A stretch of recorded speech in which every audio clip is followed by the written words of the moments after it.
ভাই কলিজা পরিষ্কার করে নেন। এই যে কসম কসম, এই যে আল্লাহর নাম বাদ দিয়া কারো নামে কসম খাওয়া যাবে না। কলিজা পরিষ্কার, আল্লাহর নাম বাদ দিয়া কারো নামে কসম খাওয়া যাবে না। যদি কসম খেতে হয়, কোনো বিষয়কে যদি গাঢ় করতে হয়, কসম খাইতে হবে কার নামে? জোরে কোন কার নামে? আর একটা কথা আপনাদেরকে বলতে চাই, বেশি কসম খাওয়া এই অভ্যাস কিন্তু ভালো মানুষের অভ্যাস নয়। কথায় কথায় কসম, আছে না অনেকগুলো মানুষ, আল্লাহর কসম যাই নেই, আল্লাহর কসম খাই নেই, আল্লাহর কসম অমুক করেছি, আল্লাহর কসম, এই যে কথায় কথায় কসম। ওই যে একটা ছেলের বয়স হলো 7 বছর, কথায় কথায় কসম খায়। ওর ওর বাবা একদিন ধরেছে ওকে, তুমি কথায় কথায় কসম খাও, দিয়ে ওকে 2 ঘাল লাগিয়ে দিয়েছে। আর ওর আব্বাকে বলো যে আর জীবনে তুমি এরকম কথায় কথায় তুমি কসম খাবে না, বলো আজ, বলো জীবনে কসম খাবে না। ওই ছেলে এখন করে কি, আব্বার সামনে বলে, আব্বা আমি কথা দিচ্ছি আল্লাহর কসম কোনোদিন আর কসম খাবো না। এই কথাই আল্লাহর কসম নিয়ে এসেছে। মানে এত ওর অভ্যাস হয়েছে কসম খাইতে গেইতি, এখানে কসম খাবে না বলে আবার কসম খায়। এরকম মানুষ। যাই হোক, রব্বুল আমিন তিনি কসম খাচ্ছেন। রব্বুল আমিন বান্দাদের দৃষ্টি আকর্ষণ করে তিনি কসম খান, ওয়াত্তিনি ওয়াজ্জাইতুনি ওয়াতুরি সিনিন ওয়া হাযাল বালাদিল আমিন লাকাদ খালাকনাল ইনসানা ফি আহসানি তাকওয়িম। রব্বুল আমিন 3 ফলের কসম খাইলেন, জাইতুনের তিনি কসম খাইলেন, তুরে সিনিনের তিনি কসম খাইলেন, নিরাপদ মক্কা নগরীর কসম খাইলেন। পরপর 4টা জিনিসের রব্বুল আলামিন কসম খেয়ে বান্দাদের বলতে চান, পৃথিবীর বান্দা বান্দিরা, আমি রব্বুল আমিন তোমাদেরকে এত বেশি মহব্বত করি, এত বেশি ভালোবাসা তোমাদেরকে দিয়েছি। এই পৃথিবীর বান্দা বান্দিরা, আমি রব্বুল আলামিন তোমাদেরকে সুন্দর থেকে সুন্দর করে তৈরি করেছি। সুবহানাল্লাহ। কালকে নাস্তার পরে কইলু চলবে কি কর, নামাজও কাজা, রোজাও কাজা, জলসায় এসে সুবহানাল্লাহ কাজা। হায় রে, জীবন তো কাজা করতেই শেষ হবে। একটু জোরে কর না সুবহানাল্লাহ। পৃথিবীর বান্দা বান্দিরা, আমি রব্বুল আমিন তোমার এমন রব, আমি আল্লাহ রব্বুল আমিন তোমাদেরকে দেখতে সুন্দর করলাম। ইজ্জত কেমনে দিয়েছি তোমরা কি জানো? তোমাদেরকে আমি রব্বুল আমিন কত ইজ্জত দিয়েছি। রব্বুল আমিন খান ওয়া কাররামনা বানি আদম, আমি আদম সন্তানকে আমি রব্বুল আমিন ইজ্জত দিয়েছি, সম্মান দিয়েছি। মানুষ হলো আশরাফুল মখলুকাত, সৃষ্টির সেরা। সুবহানাল্লাহ। মানুষ কি আশরাফুল মখলুকাত, সৃষ্টির সেরা। আমরা হলাম সৃষ্টির সেরা।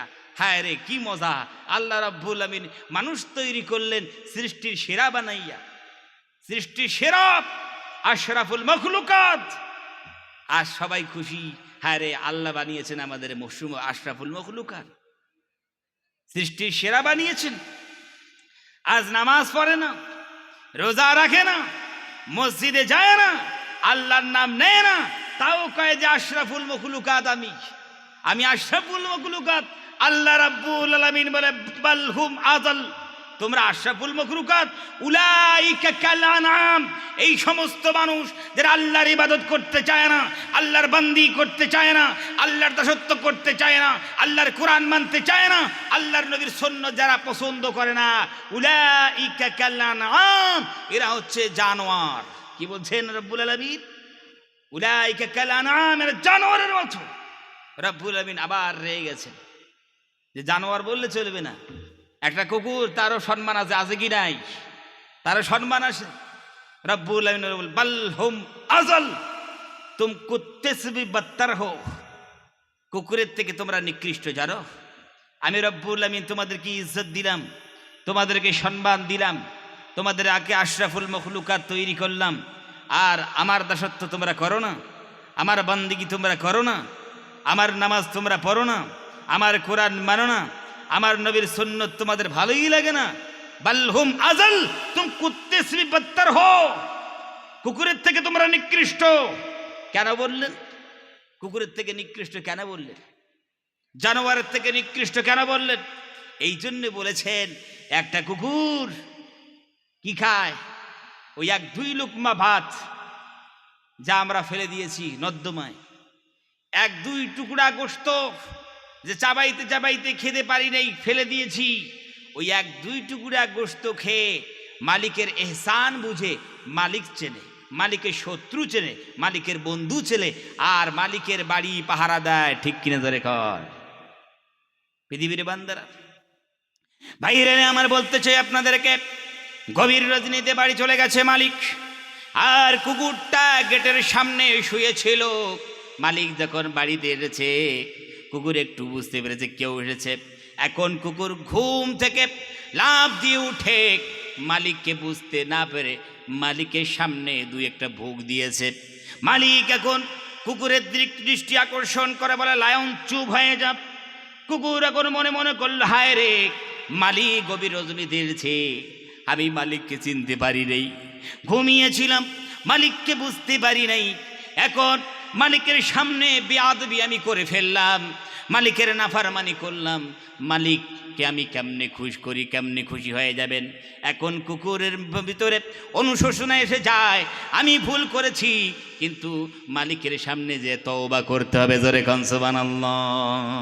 এখন কুকুর দেখবেন, যখন বুঝতে পারবে যে মালিক এসেছে, সঙ্গে সঙ্গে কুকুরটা একদম ঠান্ডা হয়ে মালিকের সামনে অগ্রসর নিয়ে মালিকের সামনে 2টো হাত এরকম করে তুলে দিবে, নিজের লেজটা এরকম করে নাড়াবে, দিয়ে মালিককে বলতে চায়, মালিক ও মনি, আপনি গভীর রজনীতে এসেছেন, আমি বুঝতে পারিনি, শুয়েছিলাম, বুঝতে পারিনি, আপনার সামনে বেয়াদবি করেছি, আপনার নাফরমানি করেছি।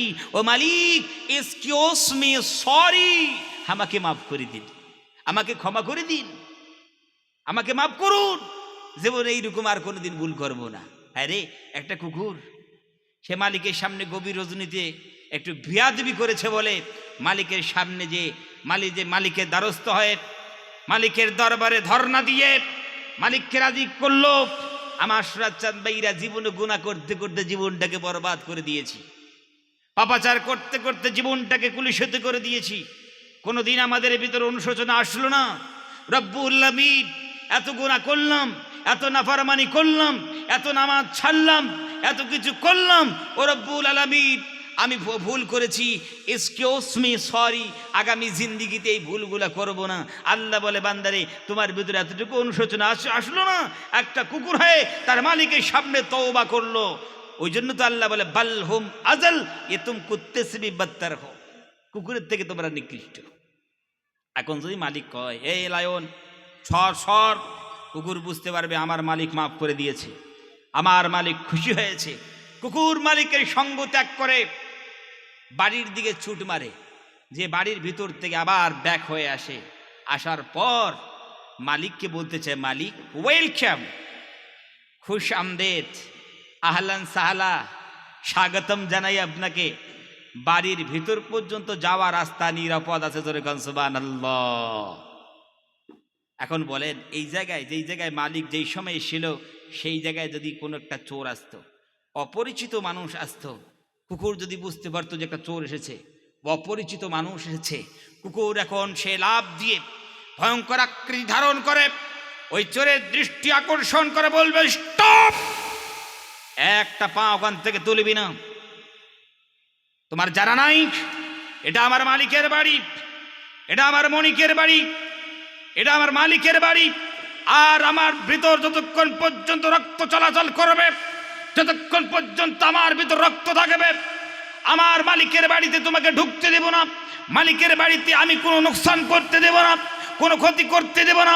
আর যদি বাড়াবাড়ি করেছ, শরীরে সমস্ত শক্তি দিয়া তোমার উপর হামলা করব, মামলা করব। কথা ঠিক কি রে? আরে একটা কুকুরকে কি দিলাম, নিজের জীবন বিসর্জন করার জন্য রাজি হয়ে গেল, মালিকের বাড়িতে ঢুকতে দেবে না, মালিকের শত্রুকে মালিকের বাড়িতে ঢুকতে দিবে না। আর আমরা মুসলমান হয়েছি, আজ মুসলমান হয়েছি,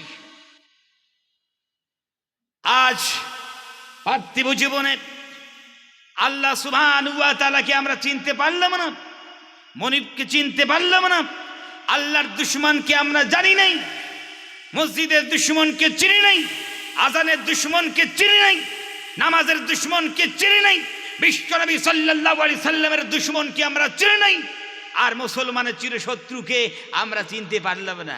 আর আমরা বলি আশরাফুল মখলুকাত।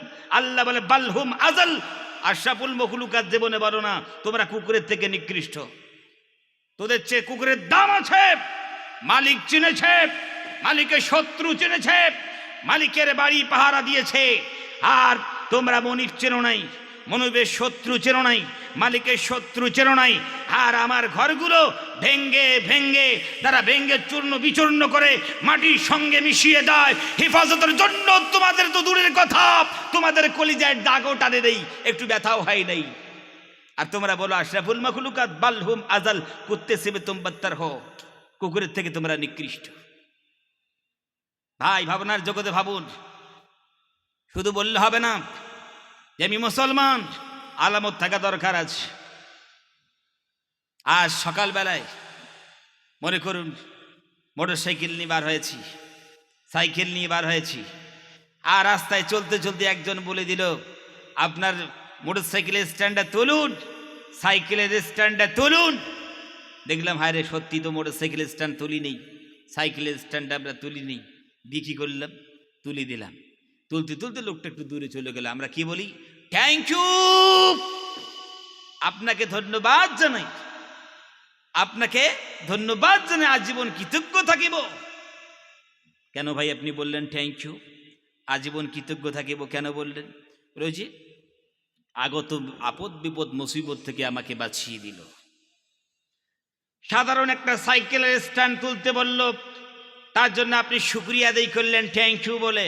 খুব ভালো কথা, মানুষ মানুষের শুকরিয়া আদায় করবে, কৃতজ্ঞ জ্ঞাপন করবে, এটা হচ্ছে ভালো মানুষের আদত চরিত্র। কিন্তু বিষয় হলো রব্বুল আলামিন এত নিয়ম